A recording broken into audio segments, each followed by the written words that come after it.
Pemirsa, potensi pertumbuhan PT Cashless Worldwide Indonesia Tbk sangat besar sejalan dengan prospektifnya bisnis ekonomi digital di tanah air. Kita akan membahas prospek bisnis dan juga saham PT Cashless Worldwide Indonesia Tbk bersama dengan Presiden Direktur Cashless Bapak Suwandi. Terima kasih Pak Suwandi telah bergabung bersama kami dalam Corporate Action.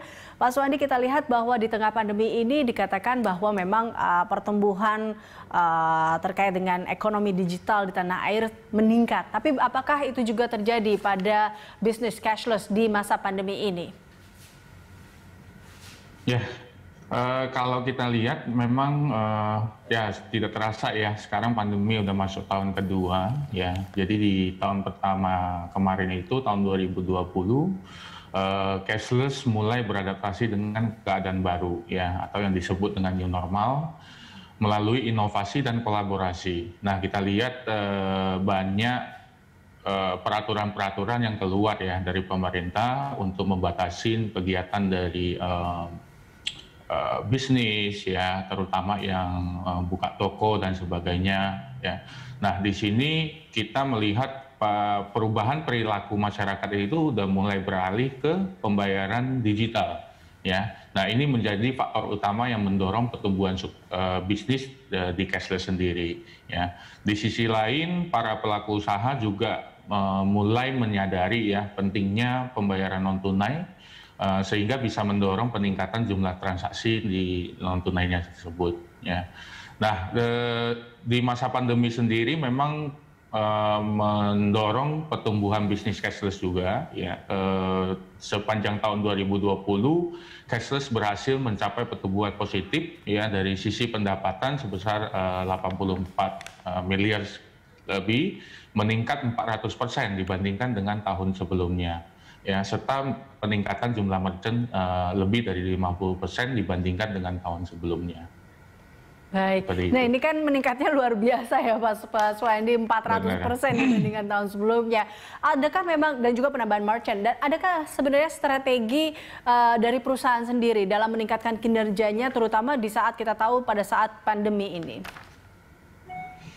Nah, dari cashless sendiri pastinya satu selalu berpegang pada komitmen ya untuk menyediakan solusi bisnis terintegrasi yang terbaik bagi para pelaku usaha dan mitra cashless juga, baik di bank maupun non-bank. Dari situ kita menyesuaikan dengan kebutuhan yang ada ya, sehingga kita terus melahirkan inovasi dan kolaborasi baru ya.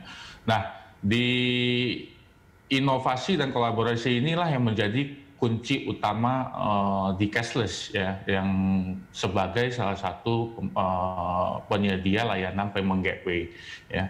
Di tahun 2020 ya, inovasi baru yang sempat kita kerjakan ya, seperti ada penambahan penerimaan transaksi di virtual account ya.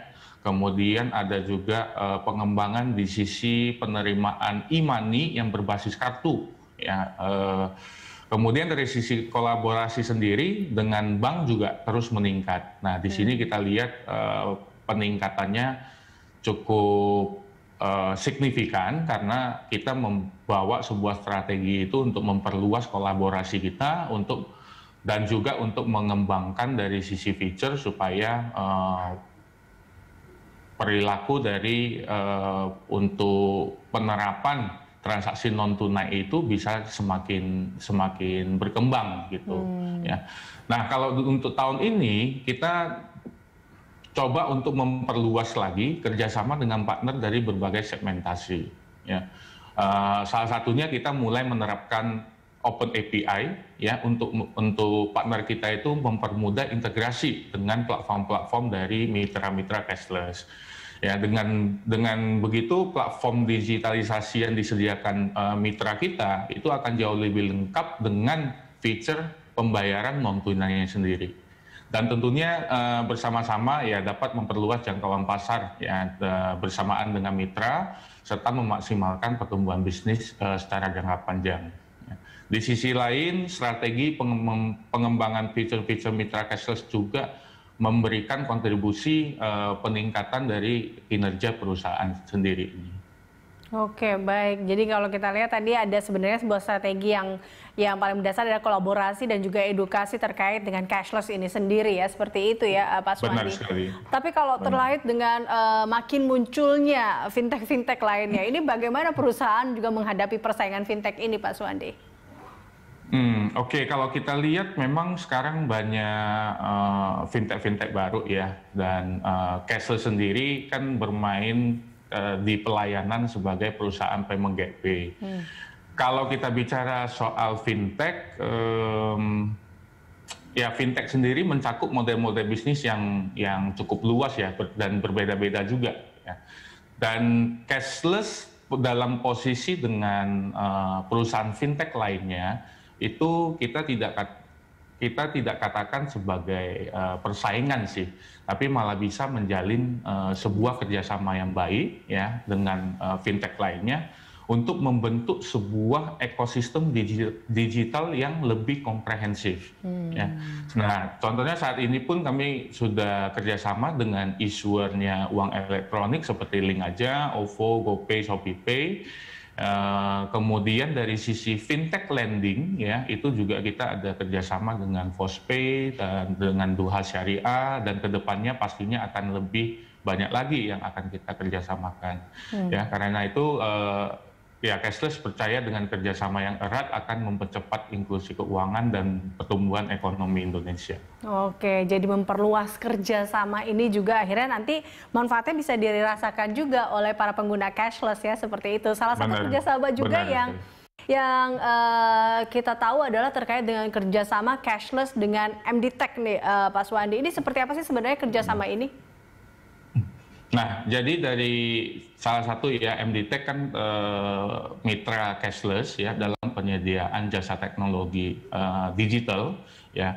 Di sinilah kita bekerja sama dengan MDTech di mana cashless mendukung dari sisi pembayaran non tunainya. Nah, ini merupakan salah satu strategi cashless di tahun ini ya, yaitu mendukung UMKM untuk go digital. Ya.